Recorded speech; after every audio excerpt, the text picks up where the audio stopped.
अजहर सदीक साहब, 15 अक्टूबर ही क्यों? बहुत शुक्रिया। देखें, बात बड़ी सीधी सी है। अभी रिसेंटली आप देख लें कि अलीमा खान और उज़मा खान साहिबा को आज अडियाला जेल शिफ्ट कर दिया। और अडियाला जेल अगर थ्रेट है, अगर ऐसे मामलात हैं तो कैदी आ भी रहे हैं, जा भी रहे हैं, कोई दिक्कत तो कोई नहीं है ना। हमें मजबूर किया जा रहा है कि आप, और अडियाला जेल हमें एहतजाज अभी करने का इरादा नहीं है। मैं अभी कोर कमेटी क्या फैसला करती है कि वहाँ ज्यादा खदशात हैं, लेकिन डी खुदा ना चौक पे खास्ता अगर अगर वहाँ आप एहतजाज। एहतजाज करते हैं और ये वो दिन है जो बहुत खास है, बहुत अहमियत का हामिल है पाकिस्तान के लिए। नहीं, इसमें तो कोई शक नहीं, खास दिन है। तो हम कब कह रहे हैं कि इसमें कोई मसाइल पैदा होने हैं? जो बाकी जितने तंजीम ने जितने काम करने हैं वो अपनी जगह करती रहेगी। हम कौन सा तोड़ फोड़ करनी है?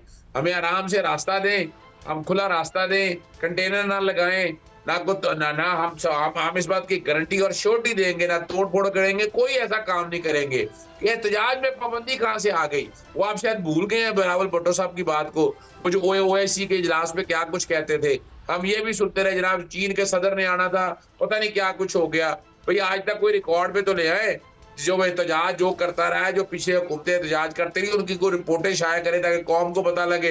फिर उस एहतजाज को कंट्रोल करने के लिए तरीकाकार बनाना है, कानून बना लिया आपने।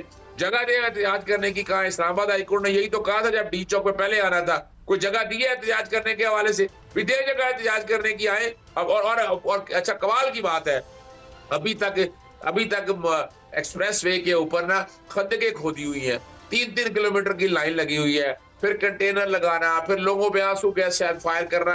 यानी मिला क्या है इससे? यानी उन लोगों को पास से रोकने के लिए हासिल तो कुछ नहीं हुआ। हमने क्या करना है? हमने तो अपना एहतजाज रिकॉर्ड कराना है, रिकॉर्ड कराने के बाद चले जाना है। हमारे अभी फिलहाल ना कोई हमने किसी धरने का ऐलान किया है, ना हमने स्टेट इनका जवाब दिया। हम तो बड़ी सीधी सी बात कह रहे हैं और आपके सामने है, अभी देख लें। यानी इमरान खान को क्यों बंद रखा हुआ है? किस लिए मुलाकातें नहीं होने दी जा रही? लॉ एंड ऑर्डर की बातें जो मर्जी आप इधर उधर उधर करते रहे। अगर वो यही कहा था ना कि मुलाकात करवा दे, मुलाकात नहीं करवाई। क्या इमरान खान साहब बाहर आ जाएंगे आपको लगता है? देखिए, इमरान खान साहब तो देखे ना, अभी क्या रह गया? 9 मई के केसों में प्रोसिक्यूशन बहस ही नहीं करती। 18 यानी आज 11 थी, आज बहस करनी थी जमानतों पे आकर, 18 अक्टूबर डेट पड़ी है। यानी और क्या चाहते हैं? यानी बुनियादी तौर पर समझना ये है क्या? और इमरान खान का केस दूसरा कौन सा रह गया है? तोशाखाना दूसरा रह गया है जो एफआईए की है, वो हाई कोर्ट के अंदर मामला लगा हुआ है। वो जज साहब बीमार हो गए थे, कोई नहीं, अगले हफ्ते में हेयरिंग हो जाएगी तो जमानत तो इमरान खान साहब की पड़ी हुई है, और तो कोई केस नहीं है ना इमरान खान के खिलाफ। और आप झूठे फ्रॉड और फरेब पर मबनी करके आप अंदर रखते रहे। फैसला आपको करना है, सियासी जमातों को तय करना है अपने आप को कि ये टूल के तौर पर काम करेंगे, ये के फ्रंट लाइनर के तौर पर काम करेंगे, या मुल्क में जमहूरियत और मुल्क में बेहतरी लाने के लिए कोई ऐसा तरीकाकार अपनाएंगे कि जहां इनके सामने मिसालें मौजूद हैं। इंडोनेशिया की मिसाल ले लें, आपके सामने है। इंडोनेशिया की तरक्की कैसे की है, वो रोल मॉडल अगर इनको समझ आ जाए तो हम भी ये चाहते हैं कि इस मुल्क को आगे लेकर जाना है। तो और ये फॉर्म 45 और 47 से फ्रॉड और फ्रेब से पीछे कोई इदारा इन्होंने छोड़ा नहीं। पुलिस हो, एफआईओ, नैब हो, एंटी करप्शन हो, कोई एक बता दे ऐसा इदारा हो कि जो मेरिट पे काम कर रहा हो। चले, आप कह रहे हैं कि एहतजाज जो है आप लोग पुरअमन एहतजाज करना चाहते हैं, लेकिन अगर हम केपी के वजीर आला को देखें तो उनकी जानिब से जो बयानात सामने आते हैं वो बड़े धमकियामेज होते हैं। देखिए, वजह क्या है कि जब आपके वजीर कहते हैं जरा आके तो देखें आप पंजाब के अंदर, अब आप देखें ना, नारे तो देखें। फिर ये सियासी नारे होते हैं, सियासी नारों का सियासी नारों से जवाब देना होता है। क्या आगे कर लिया उन्होंने? अभी भी देखे हैं, डी चौक में आए थे ना, फिर अच्छा अगर वो डी चौक में बैठे बगैर चले गए तब इनको एतराज है कि जनाब उन्होंने कहा था कि डी चौक में, और वो बार से निकल गए। खुदा अभी कोई एक तरफ तो ठहरे आप, अगर वो बैठ जाते तो फिर क्या होता? ठीक है, इस पे हम खेलदास कोहिस्तानी साहब का भी मौक़िफ़ ले लेते हैं। सर, आज वज़ीर दिफ़ा ख्वाजा आसिफ ने कहा है कि एहतजाज करने ये आएंगे, इनको सख्ती से निपटेंगे। तो मुस्लिम लीग नून का क्या लाहेअमल है, हुकूमत का क्या लाहेअमल है? और क्योंकि उन्होंने तो इनको वार्निंग दे दिया है कि एहतजाज नहीं होने देंगे। देखिए, पहली बात यह कि कोई भी कैदी एहतशार, फसाद और धरनों और एहतजाज से आज़ाद नहीं हुआ है। अगर किसी भी पे केसेस हैं, उसका रास्ता अदालतें हैं, वहाँ से उनको इंसाफ भी मिलेगा, वहाँ पे वो बेगुनाही भी साबित करेगा। और अगर कोई ये समझता है कि हम इंतशार, धरना और फसाद करके हुकूमत गिराएंगे, तो आज तक वो भी कभी नहीं गिरी है, वो भी एक आइनी तरीके से जाती है या अवाम के वोटों से आती जाती रही है। इनका मकसद ना इनकी बानी पीटीआई का आज़ादी का मसला है, ना ये हुकूमत गिराने का मकसद है। आप इनका रिकॉर्ड देख लें, 2014 में जब चीन के सदर पाकिस्तान तशरीफ़ ला रहे थे, सीपैक का आगाज़ होने जा रहा था, उन्होंने उसका रास्ता रोका। मतलब एक तरक्की और खुशहाली का रास्ता रोकने की कोशिश की गई। फिर जब आप देखें अप्रैल में जब हम नो कॉन्फिडेंस मूड आए, तब भी इन्होंने इस्लामाबाद में धरना और एहतजाज के लिए बानी पीटीआई लाओ लश्कर जो सरकारी है वो पेशावर से लेके आ रहे थे। अभी इन्होंने एहतजाज किया। अब मुझे बताएं वो एहतजाज इनका नाकाम हुआ, जो भी इनकी स्ट्रेटजी थी बहरहाल वो ख़त्म हो गया। अब एक दफ़ा फिर 15 तारीख को एहतजाज का कॉल देना, ये इस मुल्क को तरक्की याफ्ता देखना इनसे बर्दाश्त नहीं होता। बानी पीटीआई से पाकिस्तान की खुशहाली का जो भी कदम होता है वो उसको अफोर्ड नहीं करते हैं। तो ये उसके मकसद वाज़े है कि उसके पीछे जो बैरूनी ताकतें हैं, जो सेनेटर इनके लिए खतूत लिख रहे हैं, जो इनके लिए लॉबिंग कर रहे हैं, जो पाकिस्तानी इदारों पे हमले कर रहे हैं, जो सोशल मीडिया इस्तेमाल करके पाकिस्तान को बदनाम करने की कोशिश करते हैं, ये जब अपोजिशन में थे तब भी इंतशार एहतजाज, जब हुकूमत में थे तब बाहर जाके पाकिस्तान को कहते थे कि ये दिवालिया है, पाकिस्तान तबाह हाल है, पाकिस्तान में ये मामलात है। तो मतलब पाकिस्तान की तरक्की इनको बर्दाश्त नहीं हो रही है। ये वो लोग हैं, मैं तो समझता हूँ ये वो लोग हैं जिन्होंने अभी कराची में जो धमाका हुआ, जो टारगेट किया गया हमारे चीनी दोस्तों को, इनकी उन दहशतगर्दों की सोच में और इनकी जो 15 तारीख को इतना बड़ा पाकिस्तान में इवेंट होने जा रहा है, 9 साल के बाद तारीखी दिन है, उसको सबूताज करने के लिए ये वही सोच है। उन दोनों सोचों में कोई फ़र्क नहीं है।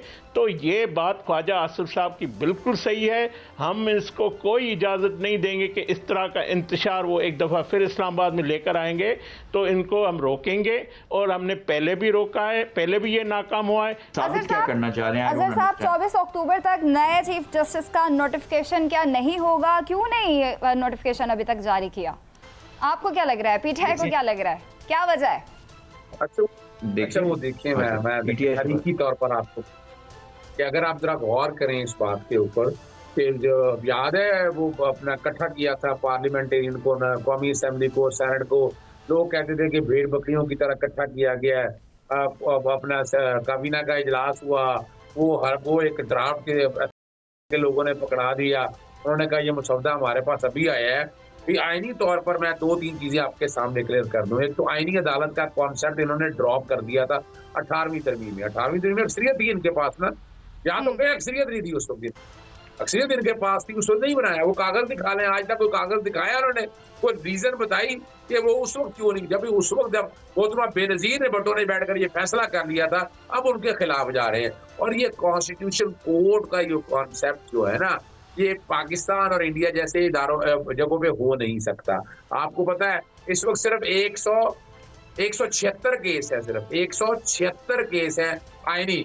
176 केसों के लिए आईनी कोर्ट हो गए, उसके लिए एक अलग आईनी बेंच बना दिया जाए, जैसे जनाब मौलाना फजलुर रहमान साहब ने कहा है। और वैसे भी इंडियन का, आप यूके का कॉन्सेप्ट लेने, कोर्ट ऑफ अपील बनाने, अगर आप चाहते हैं वो सुप्रीम कोर्ट के अंदर ये कोर्ट ऑफ अपील की एक शक्ल दे रहे वहाँ, अगर आपको तरमीम इस तरह की कर। लेकिन आप ये बैठकर कि जनाब चीफ जस्टिस हमारी मर्जी का होगा, 3 जजेस आएंगे, 3 जजेस में से 1 जज चुना जाएगा, इसीलिए वो नहीं अपना नोटिफिकेशन जारी कर रहे हैं जैसे जस्टिस काजी फाइसा का कर दिया था। और जस्टिस काजी फाइसा सिस्टम की बका है। खुद कहते हैं कमरुज़्ज़मान कायरा साहब कि जनाब अगर अपना 25 अक्टूबर से पहले ना आया तो ये सिस्टम खत्म हो जाएगा, वहाँ 45-47 चल नहीं सकेंगे। यानी फ्रॉड और प्रेम से बनी हुई असेंबली आगे, इसलिए चाहिए ना कोनाफिटी नजर आनी चाहिए थी। इन्हें क्या इतराज इस बात के ऊपर है? ये क्यों नहीं दे रहे? इसे जरा समझिएगा कि असल वजह क्यों नहीं दे रहे हैं। ये एक बहुत बड़ा एलिगेशन है और इस तरह के एलिगेशन हमने सुने भी हैं, पीटीआई की जानिब से लगाए जा रहे हैं। और बारहा मैं कह रही हूँ कि एक ही शख्स को फ़ायदा देने के लिए आईनी तरमीम करवाई जा रही है। और आज वज़ीर कानून ने फिर से कहा है कि 24 अक्टूबर तक नए चीफ जस्टिस का नोटिफिकेशन करने की गुंजाइश है। क्यों ताख़ीरी हरबे अपनाए जा रहे हैं हुकूमत की जानिब से? देखें, ये पहली बात ये कि ये जो आइन में तरामीम है ये किसी फ़र्द वाहिद के लिए नहीं है, ये 25 करोड़ अवाम के लिए है, पाकिस्तान के लिए है, पार्लियामेंट की बालादस्ती के लिए है। जो बात अज़हर साहब कह रहे हैं, अज़हर साहब को मैं मशवरा देता हूँ कि आप अपनी जो पार्टी के लीडर हैं गौर साहब, जो बैरिस्टर गौर साहब जो चेयरमैन हैं, वो आज भी उस खुसूसी कमेटी में मौजूद थे। हुकूमत उस कमेटी में फ़ैसला हुआ, तमाम जमातें, पीपल्स पार्टी ने अपना मसौदा और अपनी जो तजावीज़ है वो पेश की, JUIF के सरबराह ने और उस पार्टी ने भी की। आपको भी ये मौका फराहम किया गया है, तो आपको जो भी बात आप अभी TV पे कह रहे हैं, आप TV पे ना करें, आप आ जाएं, उस कमेटी में आप मौजूद हैं, आपका इस्तेकाक है, आप वो चीज़ें अपना ड्राफ्ट लेके आएँ। किसने आपको रोका है? किसने आपको कहा है कि आप ना अपनी तजावीज़ दें? हमने तो आपको पूरा ये जो जमहूरी अमल है उसमें पूरा आप शामिल हैं, तो आप क्यों नहीं देते हैं वो अपनी मसौदा या अपनी तजावीज़ या तरामीम, जो कुछ आपकी सोच है वो भी ले आए ना हमारे सामने। हम हुकूमत आपको कह रही है, आप कमेटी का हिस्सा हैं, तो वो आप इधर TV पे बैठ कर कि UK में इस तरह है, भारत में इस तरह है, भाई ये पाकिस्तान है, पाकिस्तान की पार्लियामेंट है, हमारा हक है, हम आइन में तरामी, हम कानून साजी करने के लिए आए हैं, इदारों की बेहतरी के लिए आए हैं, वो हम अपना काम करेंगे, ये किसी एक शख्स के लिए नहीं है। अगर आप चाहते हैं,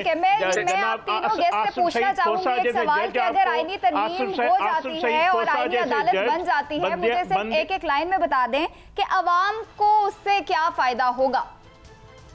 अच्छा देखिए, सुन ले मेरी बात, कोई फायदा नहीं मुझे बताएं, ये आसिफ सईद खोसा, बंदियाल और ये जो इनके घरों के जजेस थे जिन्होंने बैठ के पाकिस्तान की तबाही में बड़ा किरदार अदा किया है, जो रोजाना अदालत लेके बैठे हुए थे, हुकूमत को गिराना जजों का काम नहीं है, आइन को रीराइट करना जजों का काम नहीं है, जजों का काम है या अदालतों का काम है इंसाफ देना। पाकिस्तान के आम आदमी को, 25 करोड़ आवाम को आज इंसाफ मिल रहा है? नहीं मिल रहा है। क्या इंसाफ सिर्फ एक शख्स के लिए है जिसके सामने ना पाकिस्तान है, ना जिसके सामने अवाम है, ना वोट की इज्जत है? उसका एक अना है, वो जो चाहता है आसिफ सईद खोसा जैसा जज बैठ जाए या बंदियाल जैसा बैठ जाए जो उसकी सहूलतकारी करे। ठीक है, अज़हर साहब आप क्या कहना चाहेंगे? अवाम को क्या फायदा होगा आईनी अदालत से? वजह है कि खीलदास कोस्तानी वकील नहीं है ना, इन्हें चाहिए जजेस चाहिए, इन्हें मलक कयूम जैसे चाहिए, इन्हें जस्टिस मुनीर जैसे लोग चाहिए, यानी ये चलते रहे। पर इन्होंने पढ़ा भी नहीं है, इनको अंदाजा ही नहीं है कि इससे एक आदमी को, ये मैं चैलेंज कर रहा हूँ, एक आदमी को कोई फायदा नहीं होना इससे। यानी आप जो तरामीम ला रहे हैं वो अपने जात को बचाने के लिए, और फॉर्म 45 और 47 में बैठी हुकूमत के साथ क्यों बैठे हैं हम? तो जो 4 साल से बैठी हुई है, जहाँ जो हकीकी पार्लियामेंट आएगी वो बैठ के आए नहीं कर। हमने बहुत तरामीम सोची, हमने आम आदमी को सेहत, तालीम, अब और रोटी रोजी कैसे मिल रही है, ये जो करप्शन से मुल्क तबाह हो रहा है,